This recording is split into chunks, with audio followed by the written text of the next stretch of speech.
Allah ya haɗe mulki ya baiwa Rasulallah. Duk mulkin Sulaimanu bai taɓa ɗaure yaƙi ba.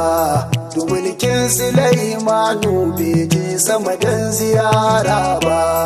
Duk mulkin Sulaimanu bai je kasa yayi hukunci ba. Duk mulkin Sulaimanu bai taɓa kama shaiɗan ba. Duk mulkin Sulaimanu bai sauke wata ya tsaga ba. Duk mulkin Sulaimanu bai dawo da rana ba. Duk mulkin Sulaimanu damo bai masa shaida ba.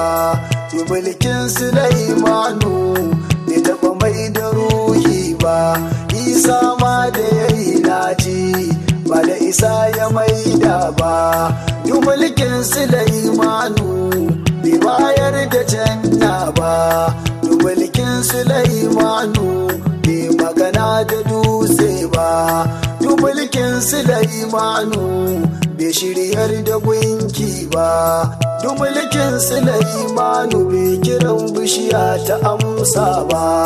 Duk mulkin Sulaimanu bai yi gaba da Allah ba. Littafi ga guda 12